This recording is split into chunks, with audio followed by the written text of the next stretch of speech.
Hey everyone, welcome back to Video Game Collectors Podcast. I'm Matt Rose. And I'm Josh Byerly. Hi. Hi. We've been away for a while, haven't we? Mm-hmm. It's been a quick minute. Summer break. Summer break. Nights are long and kids don't go to bed till late because it's nice and bright out. So it's been hard to get together, but we're gonna do better. I'm gonna do better. It's nice to have a break, especially when it's nice out. But we've had a lot of requests for coming back, for just disappearing. We haven't disappeared. Plenty to talk about. Definitely built up lots of things to talk about. Lots of wins. We just recorded a sweet episode you're going to want to check out on removing stickers from video games. How I personally do it. How Josh does his as well. Or how not to do it. How not to do it. Yeah, don't do what Josh shows you in the video. Just don't wing it. Yeah, but really good info. You're gonna want to check that out. Yeah, that's it, huh? That's it. Yeah. Thanks for stopping by, guys. Yeah. Hey, thanks for coming by. It's been a while. Nice seeing you. Mm-hmm. Peace out. A lot has happened in the last 2 months since we talked. I think last time we chatted, we had sent some stuff into Wada and their modern tier, right? Yep. Was that 2 months ago? Yeah. We were talking about it. Maybe it was you. I don't know. Maybe you had just sent yours in. I had mine in just like a week or two ahead. They'd sent back some stuff that's right. that didn't, and then so I think I was showing some of the DS games that I was clueless on that were reseals. 2 months ago, everything was like not falling apart in the world. It was kind of falling apart, but not quite, right? Price wise? Just like people were unsure with the world, with the stock market and stuff. It was a little different. Yeah, it wasn't quite there yet. We were starting to, you could see a semi downward trend. Yeah. Oh, well, who fucking cares? Because I still collect video games. It's a good buying opportunity, right? It's a great buying opportunity. If you're liquid, if you got cash and you like sealed video games, it's a really good opportunity to buy sealed video games. But don't go to the poorhouse. Yeah, don't second mortgage your house. Not yet. I'm gonna get a home equity line of credit just so I can have cash ready. No, I'm not actually going to do that. I'm going to sell more video games so I can go buy more video games. That's what I always do. Yeah. That's all I've ever known, I think.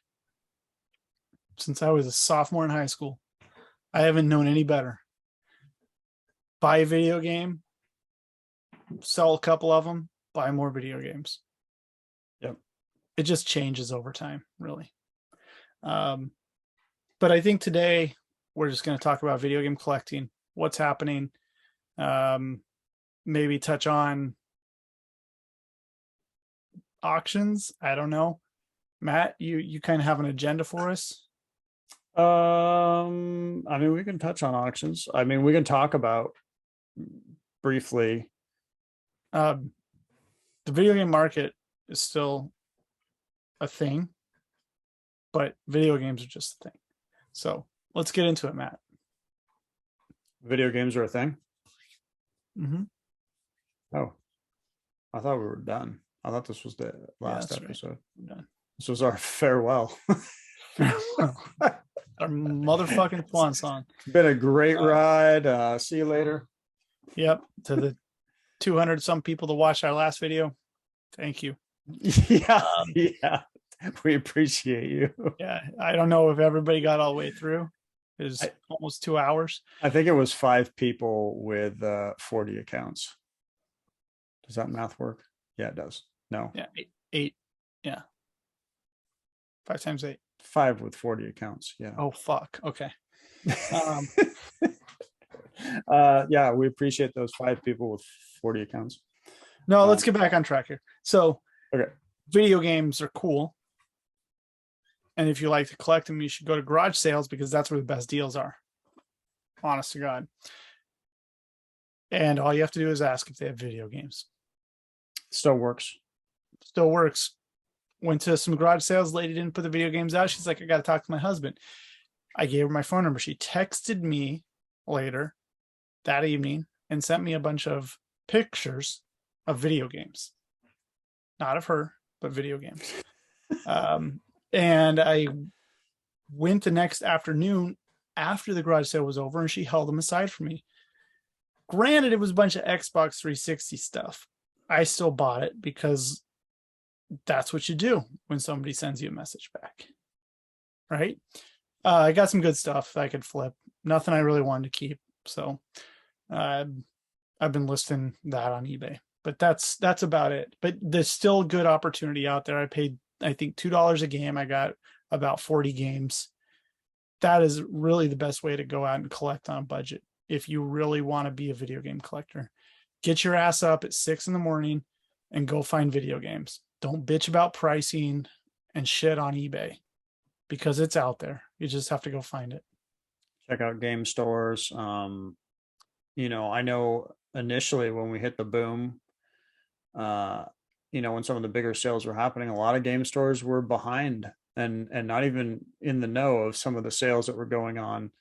And so they slipped a little bit. And so you could go in there and you could find, you know, deals. If you knew what you were looking for, you can even now you can still find deals.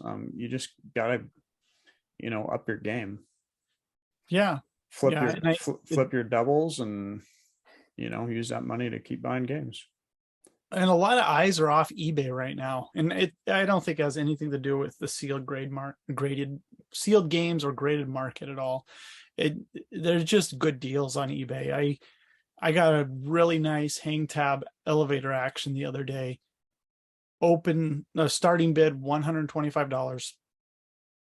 I bid 100 and some change. I won it for $125, the opening bid. It's a beautiful copy. It's going to be a nice upgrade to the one I have. So there's just stuff that is good price right now. Stuff isn't particularly moving that fast on eBay, whether it be a sealed game or a CIB or a cart, you know. So there's good deals to be had. I can't say the same about Whatnot. I go on there and buy all the time, but shit moves on that place for market or above market. Interesting enough, you know, there was a sealed, gosh, what would have been like a 3rd, 4th, 5th print Pac-Man. It was a little roughed up. I had my cart on eBay I think I had it in my cart for at least 5 days. It was $75. It was a deal. I just let it sit there. I just didn't pull the trigger. I was just watching it and then it finally moved. And I was like, that was a deal. In my opinion, anyway. I'd say it'd be a 7.0 if you graded it, but still, I mean, $75, 7.0, do a speed run, you know, you're going to pay $75. You're into it 150. Pretty sure you can get more than 150 out of that. I guess it depends on the Heritage Weekly. So you can post it on eBay and just let it sit at 250. You're going to sell it. That's true. Yeah, I did send some Atari games in for grading because I like Atari. And I got a 9.0 NS on a Pac-Man. I hate you. I've sent in probably 15 different Pac-Mans and they've all hit in the range of 6.5 to 7.5. I haven't got above an 8. I had this really nice one. I sent it in. I got a 9.0. I'm keeping the Pac-Man and I'm done with that fucking game. I don't have to get it again. That is disgusting. Yeah. There was a 9.4 Pac-Man on the golden auction the other night. And I think it went like $1,000 or $1,200. It was a deal. A 9.4 NS, yeah. Man. Yeah, because I Golden goes out and promotes those games. I So I didn't watch that, and I wish I would have, because I would have bid on that. yeah, you would have had to bid 30 minutes prior to it opening up for auction though, Matt. So Well, that's what I mean, is I didn't even follow this auction. I've been so kind of just checked out, not spending money, it's okay. bigger money anyway. Yeah. And a lot of people are doing that right now. And that's when you can just go on eBay and get deals. I've been eyeing eBay, and I've been just looking for those small deals. Hmm. Not necessarily looking at, heritage auctions or golden auctions or Yeah. anything like that. Even open auctions, WATA games, VGA games, they're not selling the best unless it's some stupid, ridiculous sealed game. Sure, the rare sought after stuff is still going to get fetched Yeah, a big bunch of dollar. raw Genesis games sold a week and a half ago, and there was a Batman and this other shit, and there was a whole debacle outside of just the sales, but the prices they brought were very strong for raw games. Grades unknown, but they were just rare games overall. I think there was a Batman, a Ghostbusters. Was there a Ghostbusters? I don't know. No, Terminator. That's what it was. And shit was like 5K and 3K, and then there was a Celtics versus Lakers for Genesis, Oh yeah, I and remember. I think it went for like $7,000. So like stuff is just doing well still. You just have to the top shit moves. It does well. Um, Celtics Lakers, that's a funny one. That's a pretty tough game sealed. It's a first one of the first published EA games, so it makes sense to me why something like that does that. And you got, I think Robert Parrish is on the cover of that, so that makes sense too. But the stuff is just doing fine, Top shit does well. I Yeah, think is what I'm trying to get at. maybe a perspective of it is a lot of the FOMO is gone. So Yeah, when there was FOMO, I'm 100% guilty of the FOMO too. I FOMO bought a lot of stuff. I hope so. I mean, I did the same thing, but I also don't discriminate and buy shit that's not FOMO stuff, you know. Because when that FOMO happens, you got to sell. It's just stupid not to, but getting caught up in it is quite all right as well. You know, making sure you have something that you want in your collection, and then realizing it's impossible to find after everybody else is looking for it kind of sucks. So Yeah. FOMO is okay. Well, I've got boxes and boxes and boxes of FOMO. I was hoping to sell some of it at Portland Retro Gaming Expo, but we'll see. Speaking of the Portland Retro Gaming Expo, let's give it a quick plug, Matt. What are the dates for that? Do you have those? October 14th, 15th, 16th. Well, Yep. I guess technically it's 15th, 16th. The 14th is Friday. 14th. I will be there the 13th We'll at be, the Hyatt we'll be talking video games in a room with Eric. really. Yeah, we're just going to hang out and drink soda and talk video games. What? I'm just kidding. Not actually happening, but I Oh, will be there the 13th. pre-setup. Pre-set up, just to hang out, you know. Portland's a great show. It's the it's like the Rose Bowl for video game conventions. It's the granddaddy of them all. Bigger ones and better ones might come along, but PRGE is the goat. They did it first, and they rocked it. Well, they didn't do it first. I guess Classic Gaming Expo did it first, but Portland really perfected the craft. The expo is bar none the best, and I'll be there. I'm gonna have a killer booth. Matt's gonna be there. Maybe we'll do a podcast, Matt. Yeah, we will both be there for sure. I'm always there typically. Yeah, and if anybody's coming up to Portland, definitely come a few days early. I think we should all head out to Fred's place in Hillsboro. Maybe Oh, make a that's a good evening of it. idea. Fred has the greatest arcade known to man in Hillsboro, Oregon. Very true. If you want to have a true arcade experience that will, I've seen a lot of arcades, and he's my friend, but it blows your mind. Like I've walking seen in a lot there, of arcades, and I know a lot of arcade people, but this thing is next level shit. it's which is the name of the arcade is Next Level. Well, actually, Oh, no, that Next Level Pinball, they sell pinballs out of there. So they're Next Level Pinball. What is the name of the arcade in Hillsborough. Google it. arcade in Hillsborough? But maybe the 13th will do some sort of pre-funk thing there. And We'll get yeah, that'd be fun. And by all means, if you're going to Portland Retro Gaming Expo or you want to come say hi. Just be respectful about it and be nice about it. But yeah, very or approachable. not. I don't care. I'll say fuck you to your face. If you're not nice, say hi to Josh. Yeah. So thank you. The Portland show is great though. I don't know how much more we can talk about that, but I've literally done it since the inception of the show. It started at what was that fucking hotel? I think it was a Holiday Inn, not in Portland, but in Vancouver, just across the river. And that was the first show. It was a day show on a Saturday. And then the next year it moved over to a day show at the Holiday Inn near the airport in Portland. And we did it there for, I want to say 3 years. And that's when, that's when I met Chuck and Nick was there with Video Game Wizards. That's when they first started setting up. And there was other people as well.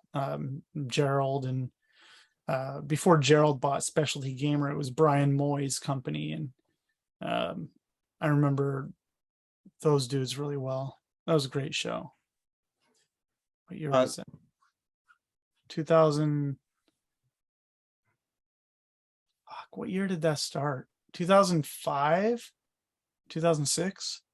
2006 was the first one. So 7, 8. 7 and 8 is when I met a bunch of the guys that I still know today very well.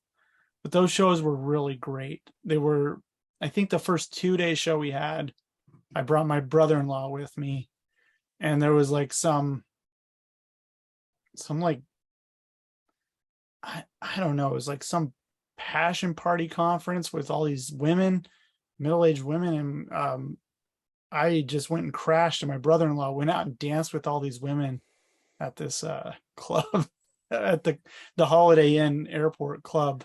I remember he told me. Wow. It was something ridiculous like that. Yeah, but the old shows were great. And then I moved over to the Embassy Suites for 2 years, and I think that's when I met Robin. Is that when I met you, Matt? 2009. I met Suites. You. It wasn't there. It was at the Expo. Was it the Expo? Doubletree. No, it was at the convention center, but we just had a little hall. It was like a really small hall. Sure it wasn't the Doubletree? I'm pretty sure. Because it was the first time Braveheart showed his face publicly. And so I met him literally right as I met you, or right after, or right before. And then Robin was there. That's right. Robin was there, and then Dane was there. Okay, yeah, that was Portland. That was the first year. No, I met you before that. Well, either way, the pinball shop in Hillsborough is Next Level Pinball Shop and Museum. I don't know if you'll be able to see this. Their ratings literally are 5-star across the board with 832 reviews. And that should tell you enough right there. It's a family friendly place. It's not like ground control or some barcade where people are getting wasted and spilling their beers on the machines. Nope. Fred runs a great establishment. Not to say the ground control is not a great establishment, but it's a family friendly event space. It's really great. It's massive. When I was there, they have like, it's not just vintage machines and vintage pinball. He has like Time Crisis 4, or 5 or whatever it was. The big ass new machine that they got rid of at the big arcade at Dave and Buster's because they got the next new thing. and they got it for pennies on the dollar compared to what they retail for. And so he brings in all that shit into his arcade, and it's simply amazing. Yeah, And on it's top of it, they decorate the whole place with it's just pure nostalgia. Every corner, every inch of that place is covered in action figures, movie posters, um, album covers. I don't know what else. It's ridiculous. You go in the bathrooms and it's covered with um, decorations of music and stuff. It's nuts. it's an experience. It really is. Fred was actually, or actually still is. I do believe he is the largest lunch pail collector in the world. Yeah. And he'd been, on the news a bunch of times for it. But so he displays all of his lunch boxes up high. He built cases for them all around the arcade as well. So you can also, that's why they call it a museum. You can also go through and see the largest lunchbox collection in the world. He collects everything. It's wild. There's so much stuff in there. Statues. Yeah. Yeah, it's endless. When you think of the word collector, there are very few people that come to mind for me, but Fred is one of them. Fred is a collector. It's amazing. And I hope that the few people that do watch our show get that out of this, that is probably one of the greatest places in the world. Yeah, it is so much fun. And I think last I checked, it was like, I think it was like $20, and you can just go in and just spend all day. All the games obviously are on free play, other than like, the arm, the claw grabs and stuff like that. You have to pay for those. They can't just give those prizes away. But yeah, all the games are free play. $20, just run amok. And I do think they have food. I think they have food there, hot dogs and stuff like that. So that's all you need when you're playing video games. Yeah, hot dogs and Mountain Dew. That's true. But yeah. Okay, so the Thursday before the show opens, we're going to be there. Oh, we are. Okay. So yeah. we may talk Fred out of a room then. That sounds like a plan. Maybe we'll rent the whole. He already said we could rent the whole thing if we wanted. Thursday night, nobody's there. Yeah, right? Maybe we'll just rent the whole place out Thursday night, and we'll just do a big meetup. We'll see how that goes. We'll keep you updated. We'll get like 20 people there. It'll be great. Dude, even more fun. I know. The whole arcade to ourselves. Yep. Sweet. Okay, so PRG mid-October. Be there. Book your room now. Hyatt is a great place. You don't have to cross MLK to get to the convention center. You cross the train tracks. When I say train tracks, you cross the Max line, the little subway bullshit in Portland, and hop over a few bums and you're there. So it's the easier road to cross than MLK. So the Hyatt, and it's a brand new hotel, but get the room now. So Portland Retro Gaming Expo, where have we been? Collection guide. I mean, we could hit on that earlier. Maybe I'll let you take that. What do you think? Sure. I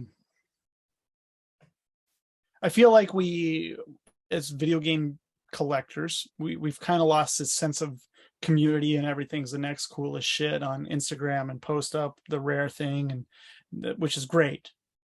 That's more education and more exposure of things, and I like that a lot. But what has really been lost since the days of digital press is our collecting guides.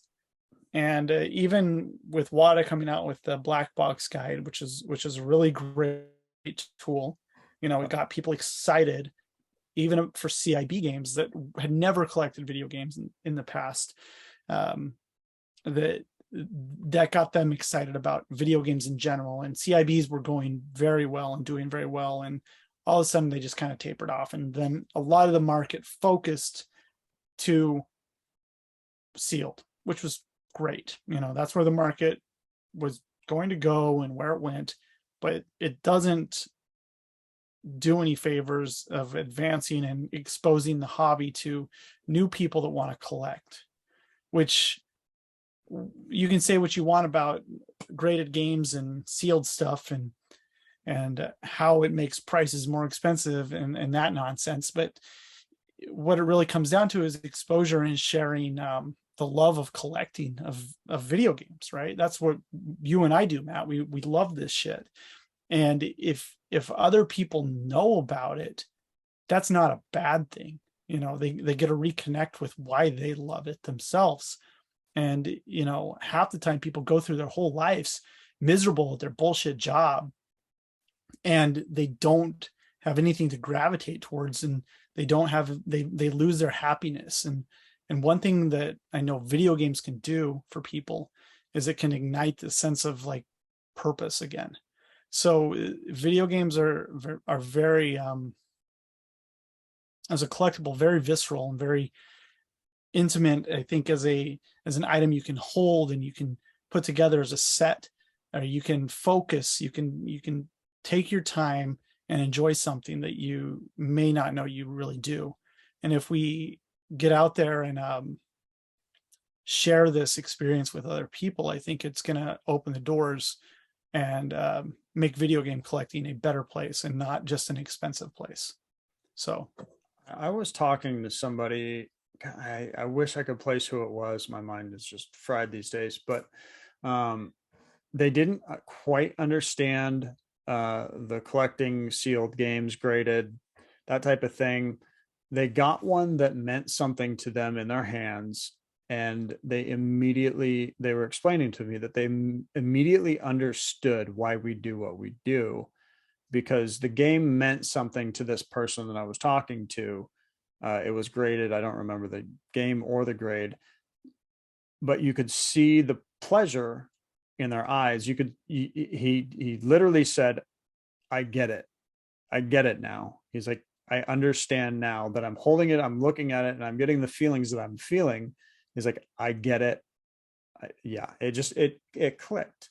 And it even clicked more for me when I saw that happen, because he didn't understand. He thought it was, just crazy. And then once it lit in his mind, it was just like, it makes more sense to me too, because that's what I get. Like anytime I come into this room and shoot this podcast, I'm looking at, just some of my stuff, and even just the CIB black box stuff. It's just a feeling, and it's wonderful. It takes you back to fun times and great memories. And yeah, I don't know where I'm going with this, but no, that's exactly right. You can't really understand somebody else's experience, but you can understand your own.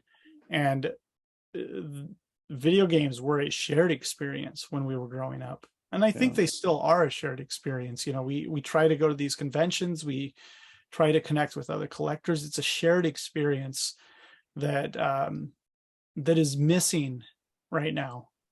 And I'm not going to chalk it up to the pandemic, because that's whatever, but it's missing in the community of sharing and here's a cool set you can go collect. Here's a full run of Atari games. Good fucking luck. But there's if you break collecting down into, I'm going to focus on the Infogrames games on Nintendo 64. I don't know what it is, like 7 games. Or I want to focus on first party Atari 2600 games only and see if I can do the set complete in box. These are attainable goals that you can actually put out there. You can put something on your shelf. And if other people criticize that or think it's bullshit, then who cares? You're doing what you want to do. You want to enjoy it, and you know how it makes you feel and how it connects with you. So what we're lacking are guides. We're lacking collector guides, focus in collecting, and why that random game, when it shows up on eBay, if it's Space Armada, the Sears Telegames version of it, it means something to you because you had that game and you want to try to discover more about what else exists for the Telegames releases for television. And so you start going down rabbit holes. What we're lacking is those guides. We need focus in the community, and we need people to understand that it's very large. It's not just sealed Super Mario Brothers 1, 2, and 3 and Mega Man, and those are great games, but we have to go beyond that. And I think that what Matt and I are going to propose to do is try to publish as much content as we can. I'm not sure which website Matt wants to put it on, but we'll do our best to put the information out there for people and help guide them with guides. Yeah. I know And whether it be and make it just be simple guides, not here's every 12,000 piece variant that you need. And we can No. get into that because I love that more than anything. But like, here's the set of tax and NES games. Yep. Go get them because that's a great set and it's 10 games. Well, it makes sense that, if you're talking about Nintendo or NES or whatever, obviously NES is Nintendo, but if you're talking about Nintendo stuff, it makes sense that that's on, well, back in the day, it was NintendoAge.com. Right now we have a NintendoAge.net. We're starting to put information on there, but obviously that's going to kind of be Nintendo. But there's a lot of other things, you're going to want to post about, and I'm going to want to post about, and maybe we have, maybe we get some suggestions from some of you watchers, where we post that info. I don't know if Video Game Collectors, .net is the place, but either way, having that info, we can always change the info from one place to another in the future. It's great to have out there because, I've done subsets like, the gatefold set for Atari is fantastic. It's a little bit hard. It's not too expensive. It's doable, it's attainable for anybody. And it's fun as hell. It's one of the first true, sets, black boxes type deal release that's out there that I can think of. Yeah, and it's fun, it's exciting, and it's cool. They look amazing. I love them. Yeah, it's a challenge too. And it doesn't have to be sealed. Like, yeah. That's an extra layer of video game collecting. And I think a lot of people forget that. Like, I'm a video game collector. Matt's a video game collector, but I love sealed shit. Yeah. I do. There's something special about it. Yeah. I get it. But I love a CIB game. I love a game that I've never heard of. CIB. I love a disc only that, is a rare game. I love a pirated video game that is on a 72 pin cart that only came 60 pin in Japan. There's this stuff out there that if you start going down these rabbit holes, you find like it's like a fine wine. You acquire a taste to it, or just black coffee, or a prototype. Right. We may be doing an episode on in the future. Yeah, speaking of, we need to do that. But there's so much to collecting, and there's so many layers to collecting that they're not hard to explain, but they're hard to comprehend if you're a collector of one thing and don't understand the other. It keeps it exciting too. You could be, I'm buying sealed games, but I'm also buying CIB games, but we're buying, random one-off, maybe 1 of 10 prototypes, or just random. It keeps it exciting. You want to know what my new kick is? I gotta show you, because it was gonna put it on fines and stuff, Matt, but right. What is that? It's an Arabic clone. Sega? No, it's all in Arabic, and it's a Family clone, right? A system.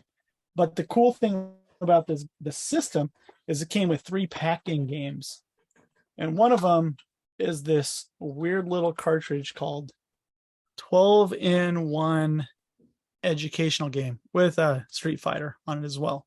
These are Famicom hacks and bullshit, but this 12-in-1 educational game is 100% in Arabic, undocumented, undumped ROM.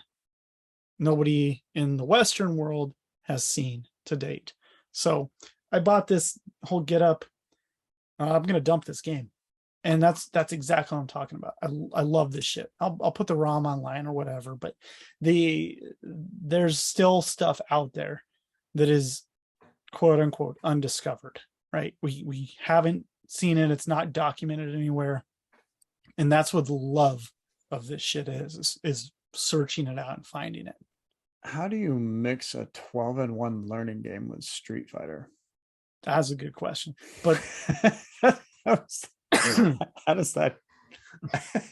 It's like wine I'm not sure exactly, but wine with peanut butter and jelly. I mean, what do you? yeah, I guess so. The yeah, there's just so much in video game collecting. I think get back to the point. We're just kind of rambling. I know that we need more information to share with people. Yeah. Make it exciting, make it fun. And I think that those are our goals. And you have a little bit of an article up already, don't you?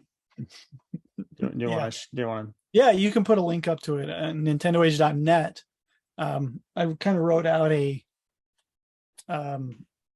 piece on third-party hang tabs, and there'll be more to it. Yeah. But right now, it just kind of gives a backstory of why they exist. There's like 2 articles on the homepage right now. Just forgive the Latin articles. They're just place fillers for now. Yeah. Yeah, we'll start I think it talks about the release years, where the terminology came from, why third party versus first party, and why I like them. But I think the next part of the article, I'll really kind of delve into what the games are, what the variants are, and that should really cover it for the most part. So go there, read it, enjoy it. A lot of people that are really into video games will actually know what that shit is already, and they'll be like, well, I already know this shit. But unfortunately, a lot of that shit's just not documented online anywhere. It used to be. Yeah, even Nintendo Age was pretty haphazard in many ways. So yeah, we need guides. We need better guides, and we need guides that are digestible and not too much information that makes it unbearable for people.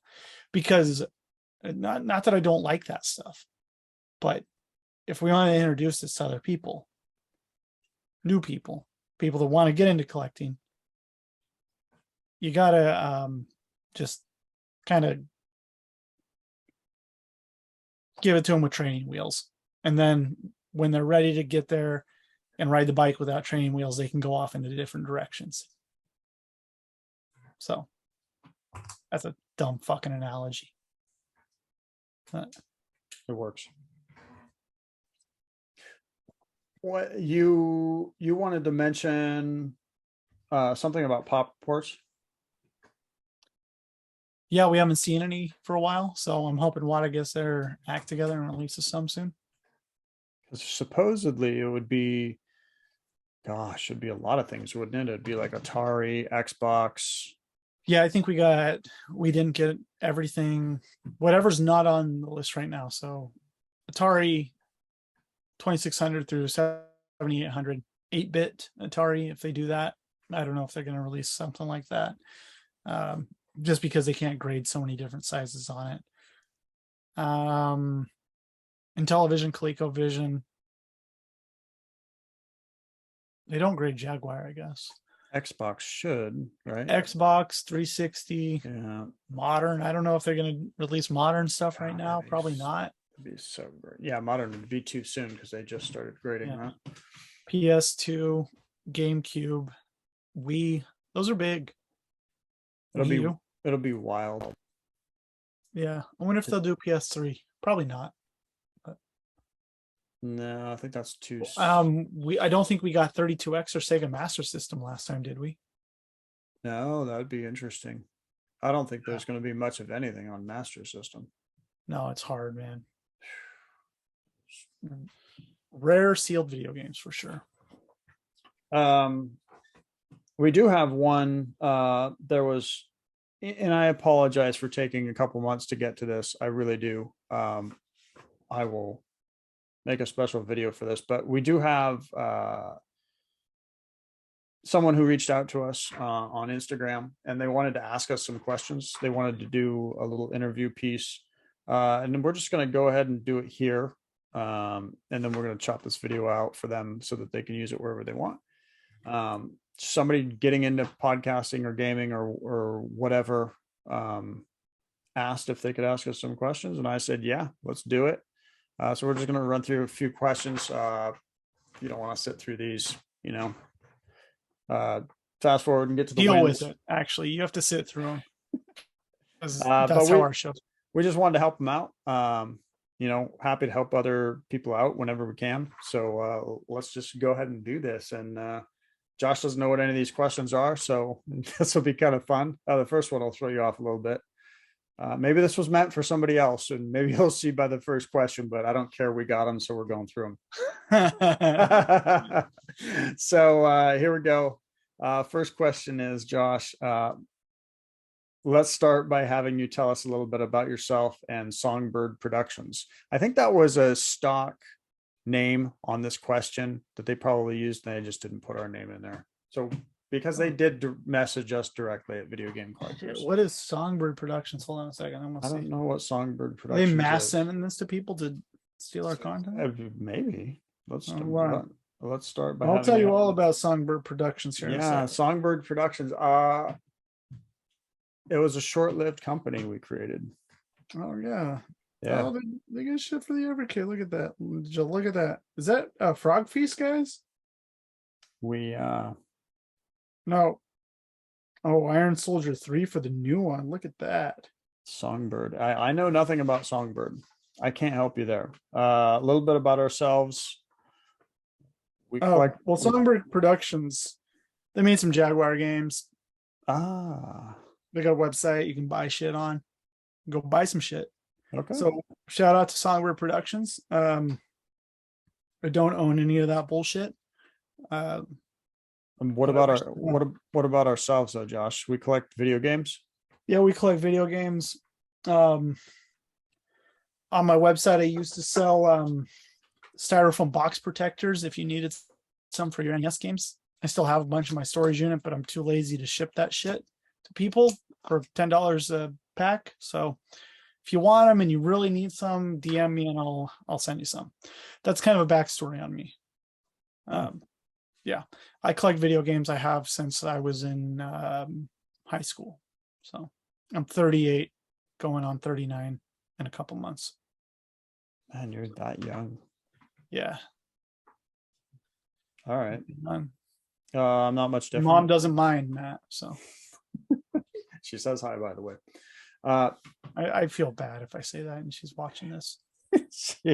I don't think she knows what YouTube is. Here's a quick joke. She got a link to a video, and bless her heart, she opened the link and it was a YouTube video, and she's like, it doesn't work. And I just pulled it open and I hit the little play button. I said, you just gotta hit that little button right there. And she's like, oh, okay, thanks. That's just like, oh boy. So I'm not too worried that she's going to watch this, but bless her heart. I won't be invited over for dinner when I come visit. So yeah, a little bit about me. I've collected video games since 2004-ish. And that amplified when I joined Nintendo Age in 2009. And I've loved video games since I first remember playing Atari when I was 4 years old. What was your first game, Matt? First game I can remember playing was either Pac-Man or Asteroids, because those were the two we had on Atari. Pac-Man and what? Asteroids. Oh, you glitched out. It's Asteroids. Asteroids. For me, Atari 2600 was the first console I played. And the first game I remember playing is Yar's Revenge and Asteroids. Yeah. I wonder how many people Asteroids is like one of the first memories of video games for them. It was for me. A lot of people. Yeah, Pac-Man sucked on 2600. It was nothing like the arcade. Nothing. Still sucks. Yeah. Yeah, it still sucks. Okay, so let's move along here so that this doesn't drag out. Oh, well, it's not a lot to drag out, but Songbird Productions is pretty cool. Oh, You can buy copies of Iron Soldier 3 for the new one, which is a really cool, obscure system that was built into certain DVD players at the time. You can buy them on their website. Looks like new limited release. Oh, I wonder if they picked up. That's so weird. okay, I'm moving you I along. want to buy one now. Sorry. Out of all the things you could collect, why video games? Because rocks are free. I like to spend money. Video games bring back a ton of great memories for me. I love the challenge. It was just fun. I was just attracted to them from day one. I can't really, I don't know. It was, Yeah, same. And then there's this Post Malone song, "Money Made Me Do It." I've made good money in video games. I've sold games for a lot of money, and I have bought games for a lot of money. But overall, it's what I do for a job. So people are always like, go do what you love and you won't work a day in your life. I'll tell you what, I work my fucking ass off doing this, but I absolutely love it. And I flip games, and I don't sell a lot, but I sell enough to just live comfortably. So I think that there's many reasons why I collect video games. yeah, I definitely do, just because I absolutely love it. And yeah, it's so much fun, and the community is fantastic. And I have so many great friends in the community who do it, so we can share the experiences. And yeah, just the thrill of the hunt, the thrill of the find. It's a rush, and it's something that I love anyway. So that's why I do it. Yeah, the Who? thrill of the hunt, man. That's Yeah, it. yeah. That's it. Who would your dream guest be on your podcast? Dream Dan guest. Kaplan. You know that's funny. He was going to be on this episode. I mean, he just threw this pitch right at me. But he couldn't make it, unfortunately, last second, because he had an appointment with his eyebrow specialist. I didn't see it. Maybe he couldn't. Oh, okay.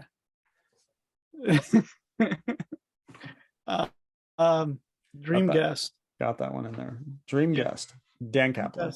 Dan Kaplan. That's probably it. Probably Natalie Portman. Natalie Portman on Video Game Collectors Podcast. Why not? Gosh, who would the dream guest be? Why not? I mean, she was in a couple Star Wars movies. She wasn't that Black Swan movie. They should have made that into a video game. Dream guest. Besides Dan Kaplan? Besides Dan Kaplan. That's tough. Braveheart? Dane? Guest? Dream. That's a tough one. Like Dream Date. Huh. Yeah, that's a good question. I might have to come back. Maybe it would have to be somebody like a real person that we I'm thinking about somebody who would appreciate video games. Let's break it down a little farther here. Celebrity, your number one celebrity who you want to have on the show, your number one person that you know in video game collecting, and just some random 3 people. Matt, let's go. Number one celebrity. I mean, for me, it was Andre Agassi because I love tennis, or Tiger Woods. He covers all of it. There you go, Tiger Woods. He played video games. He loved video games. There you go. Yeah, I'll take Tiger. Tiger Woods. Sure. And then collector. I think it'd be great to have Braveheart on here. That would be my Eric. Yeah. or Riga. Rig is my dream. Yeah, I think Riga would be a. I think that would be the most fun. Maybe. Yeah. It would be entertaining. There you go. Not to say the others wouldn't be fun, but Riga is. I'm gonna stick with Natalie Portman because I bet she plays video games. Okay. If she doesn't, I could convince her to. Wow.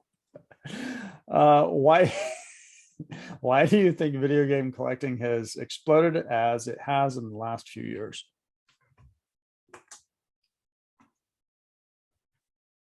Did you get that?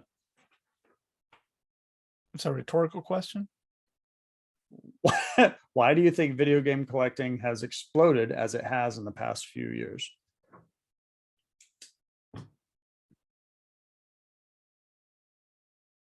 I don't know. I'll give a quick answer. I think people that played a lot of video games as kids are now coming to that point in their life where they have a little bit of extra money in their life, and they're looking to relive some of their childhood. You know, I see it in ages like 30 to 45 all the time. Doesn't matter what it is. So that would be my reply to that. That's a good answer. I like that answer. I'm going to go with that. Okay. Yeah. I also think that the pandemic accelerated a lot of things. Sure. People were sitting at home. They wanted, yeah. I mean, there's that. There's prior to 2018, sealed video games, particularly sealed video games, the market had been pretty much ass since Omar came around, and then bought shit and everybody graded shit with VGA and nobody was selling shit. So a lot of stuff just kind of set by the wayside, and collectors were collecting still. Yep. Speculators, FOMOers, they were just sitting there with their shit. And the market was pretty dead 2012 to 2013. No, 2013 ish until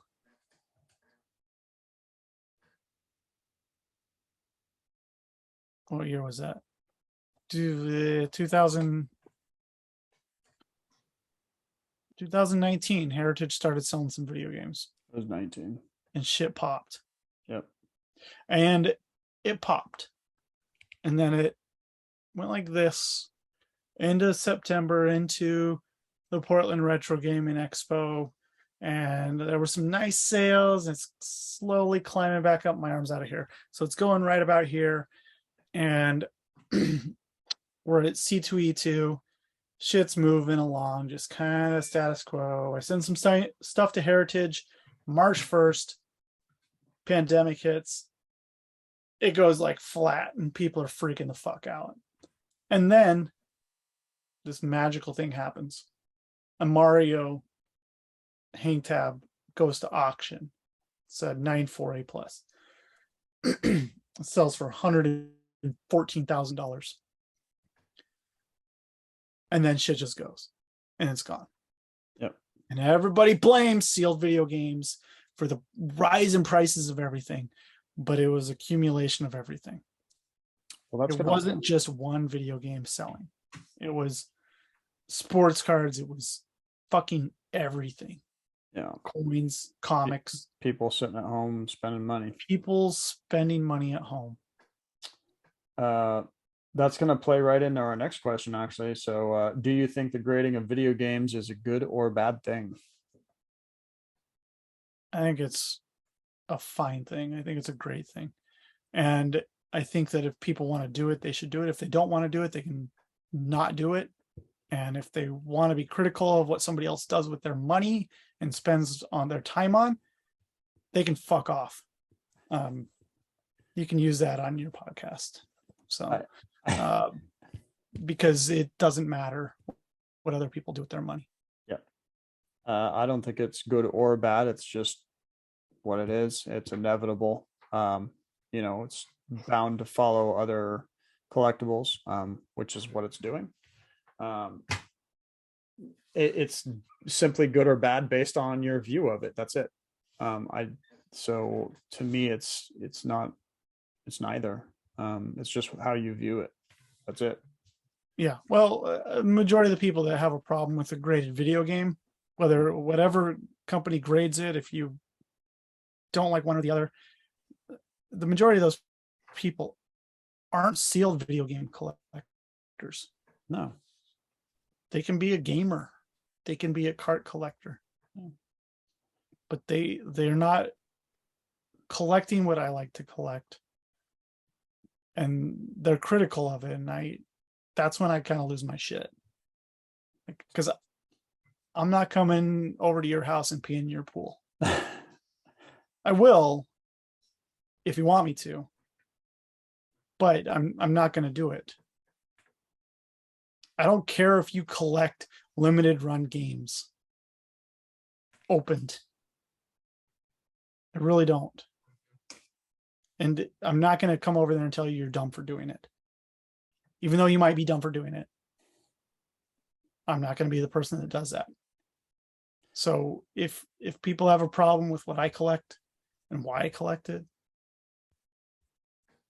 I don't care. Yeah. I think everybody is free to have their own opinion, and that's fine with me. But I'm good with that. Sorry if I'm too vulgar. Yeah, you cannot like sealed games. That's fine. That's great. It's one less competition for me. But yeah, I don't appreciate the trashing of something else. I think that's unnecessary. But hey, you know what? So far, I think it's still a free country. You're free to do that. Yeah, freedom isn't free, Matt. Come on, we all know that. I know. Okay, we'll move on from there. Yeah, I don't see it as good or bad. It just is what it is. I like it. I do like it though. So okay, next question. All right. Next question. What would a video game made by the video game collectors look like? Genre, style, etc. Platformer.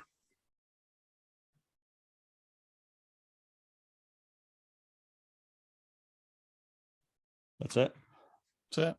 Okay. I don't want to give my ideas away. Oh. I whatever it is, I would have leveling up. That could take literally forever, where you just have to grind on the game. And boobs. And boobs. Yeah. Okay. Yeah. And guns. First person shooter. Or no. I would like to remake Baseball Stars and have it online. That'd be cool. Yeah, my platformer. Yeah, I'm not going to tell you. Okay. It'd be a platformer. No. Okay. So there's that. Actually, I'd probably do like Halo 3 and just have all new maps. There you go. Simple, plain. Yeah. And then I would force Eric to play. And Sean, what is your favorite video game of all time? Go. You. Go. Me. First. Yeah. Oh. Ouch. Of all time. That's painful. It's gonna be probably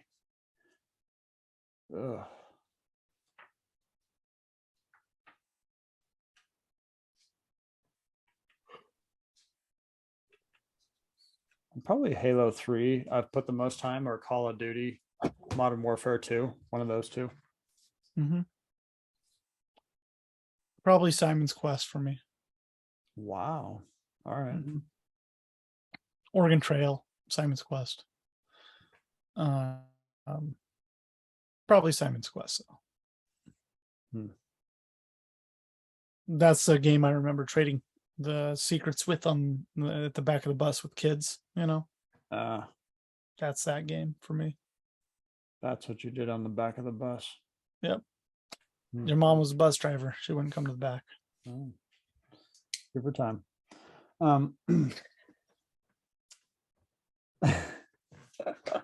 uh, what do you feel is the most overrated game of all time? Oh, that's a good question. Overrated. Stadium events? Zelda Ocarina of Time.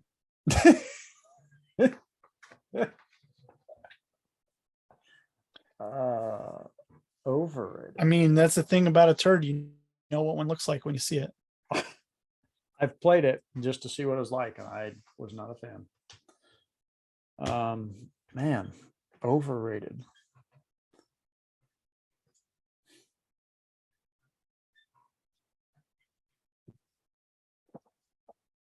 I know that's people's favorite Zelda, but it's probably the worst one. If that's your generational game, I understand that, and that's why you love it. That's fine. Yeah, I don't know about overrated. Halo 4 is pretty overrated. Oh God, that's easy. Yeah, anything past. I liked Reach though. I know people would crucify me for saying that. Halo 4 is, but I think a lot of the core people hate that, so I don't know if it's overrated. But yeah, there you go. I'll go with that. Halo 4. Halo 4. Way overrated. What do you feel is the most? Yeah. Okay, we did that. Do you think the consolidation of the gaming industry, Xbox buying, why am I going to try and pronounce that? This data, Bethesda. this Bethesda, and maybe Activision, for example, is good for the industry? Do you think it's good that Xbox is basically Microsoft is sucking up companies? Yeah, if that's their prerogative, sure. Disney does the same thing. Doesn't mean there's not going to be another theme park by somebody else, another franchise by somebody else, and maybe those get swallowed up too. But indie gamers and the whole industry of games outside of the masses, they exist, and they make good games. So I think it's what it is. Large studios are going to create large shit, just like large Hollywood studios are going to create big blockbuster movies. The indie studios are going to go and do their own fucking thing, or independent filmmakers are going to do their own thing. There's so many different ways to access gaming today that I don't think it fucking matters. No, and I like to see that somebody created a company, came out, made some amazing games, and they got paid off for their hard work. Because I know In some instances, yeah. And so they wanted to exit and they cash out, and good for them. I don't see it as good or bad necessarily. I mean, maybe there's some cases coming up, but I just don't. Should video games be delayed if the developers feel they should, or should they have hard release dates? If something's not done, they should fucking finish it. Yeah. Otherwise, you end up with shit like Daikatana. Yeah, I don't have. Or Cyberpunk, or stuff that's just not polished. Yeah, I'd rather have them release, like you're saying, a fully polished game than one that's broken that ticks you off even more, just because they wanted to hit that date. Otherwise, you end up with ET. That's a good point. That's a really good point. ET is a great example. Yeah, but they had like what, 6 months? Yeah, ET wasn't that bad though. Like, there's way worse shit than that. Pac-Man's worse than ET on 2600. I know, but if they had more time, they could have probably made that pretty good.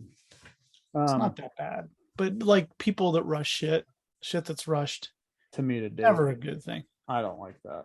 Unless you're trying to get a C on a term paper. Don't rush your shit. Yeah. So yeah, I do feel that they should be delayed if they feel that they should. So yes. And I think Josh concurs on that. Only a couple more. Do you feel the move to an all digital gaming world is the best move for the industry?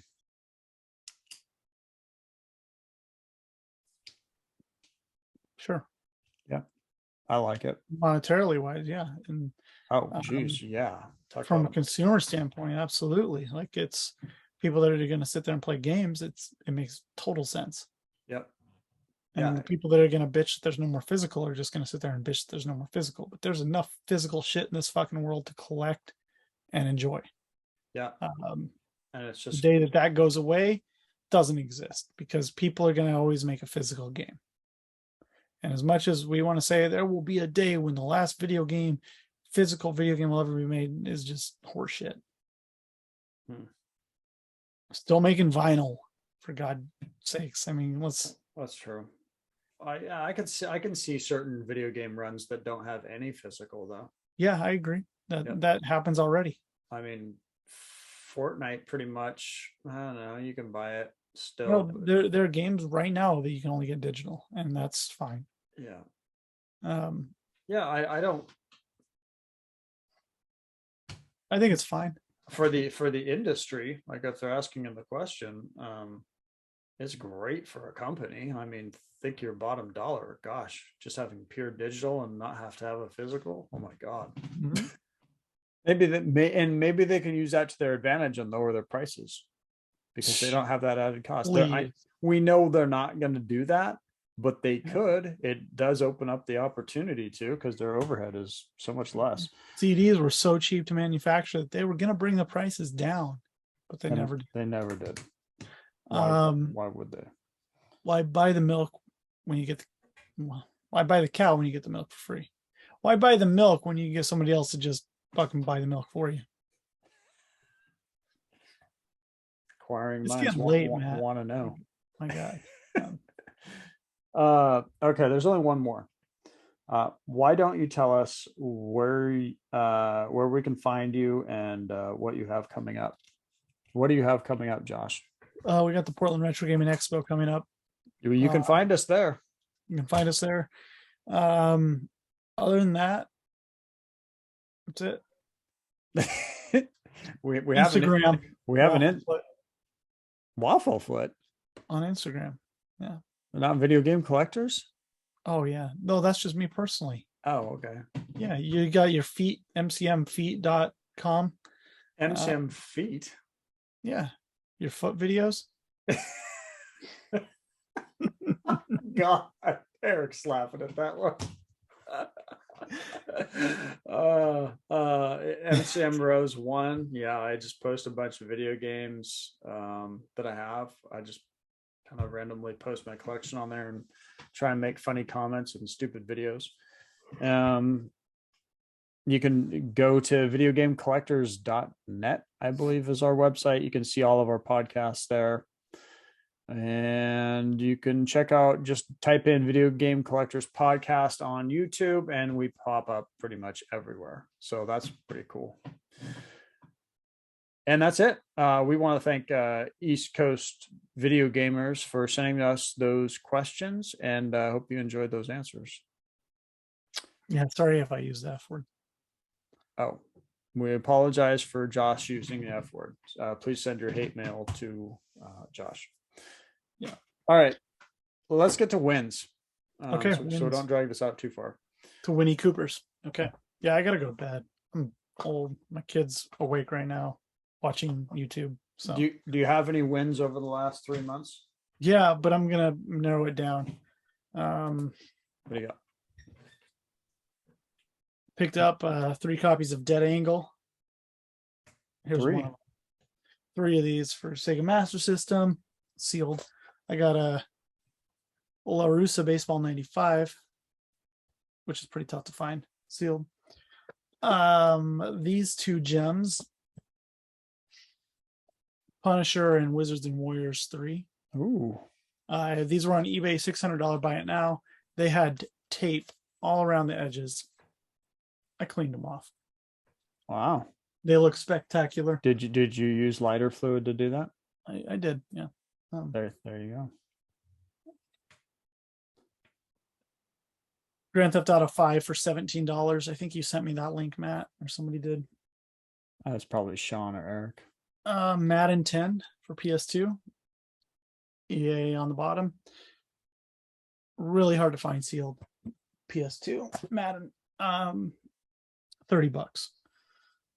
Lotus Turbo Challenge for Sega Genesis. This was a local find. Wow. That's And pretty then sweet local find. Wow, my two favorite finds in a long time. Factory sealed Psychic Detective, Sony PlayStation long box. Oh, it's so rare. And that looks nice shape. It's beautiful. Magic Carpet. Ooh. Factory sealed. You just don't come across long box games anymore. Magic Carpet, Wada hasn't graded a single one. So take that for what you will. It's insanely rare. Psychic Detective is insanely rare. I love them. They've been on my list for a while. And they look like they're in nice shape, which is even better. Yep. So those are my wins. Gosh. All right. I'm gonna try and put some fun stuff in here. Not everything is necessarily whatever. So I do pick up some PC stuff here and there. So that's pretty fun. Commodore, whatever. Thunder Mountain. And yeah, I just saw this and the price was right. I think it was like $20. I had to buy it. I was pretty stoked. I kind of have this wrapped up. You can't really see it. It's a Skyrim first print. Pretty stoked about that. They're not easy to find. I got one coming in the mail, Matt. First print with the oh, that's right. I think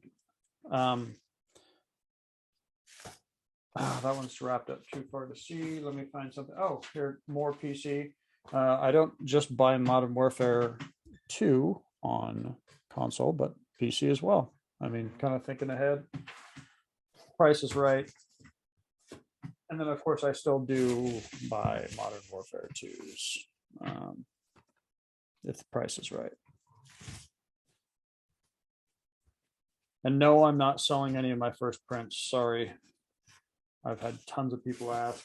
No, they're not for sale. Just letting you know. So if you write me. I did buy, I used to think that they used to never wrap these, and I stand corrected, that these never had cellophane around them. So, and I bought this specifically to prove myself wrong. I noticed in the listing that it still had some of the cello stuck to the bottom, which this has right here. Mm-hmm. So basically the employees, and my understanding after talking to a few people, the employees or the store would rip the cellophane off and then put the sticker on. So it was like it came right off the line, pull the cello off, put this on. And then I was even told further, and I think I can remember this way in the past, that there's a few occasions where they still have the cellophane on and then they put this sticker over the top. They just didn't pull it off at all. I think I can't say who said that, but there are a few copies that without him saying that it's okay to say it, I don't want to say that who told me, but anyway, I played this game as a kid. I loved it. It's actually hard to find sealed. I don't know. Maybe Josh can confirm that. Yeah, it's pretty tough to find sealed. So the price was right. And yeah, Matt, it is pretty tough to find sealed. Screw you. Go to hell. I got 3 copies of You it. have 3 copies. Yeah. That's All different variations, by the way. So okay. um, Well, maybe it's not that tough, but I bought one. So there you no, go. it's actually really rare. So Well, let's get into some more rare, fun Atari. I've had these stacking up, so I'm just gonna splurge, share these. Um, splurge. I love me some real, uh, my opinion, black box Atari, and yes, it is sealed. Damn. Yeah. So good luck with that one. Let me guess, you have 3 of them. No, I already know you have some of these, but I didn't have one, so I had to snap by this. I got that. I have an 8.5. This is not going to be an 8.5, but I don't care. I just getting one is Yeah. stupid. It's so funny to me that you ask me about this, and then I'm just like, I don't have one, and then it's sitting here on my table. I didn't even realize. So I got a nice Pac-Man. Yeah. For those who don't know, You want to share that? not really. Okay. I need to find one. That's a first print Pac-Man. Yeah. But Josh was asking. figure it out yourself. Watch the video and hit pause a couple times. Yeah. Josh was asking me if I had one. He showed me the variation and I pulled out all of mine and I had every single one, I think, but that one. And then it's sitting here on my desk as a win. And I was like, oh, okay. So I have it. You bastard. There you go. You don't have one? No. Oh. Well, we can delay this podcast. No, that's okay. Okay. People will have to figure out why that's first. Okay. Yeah, the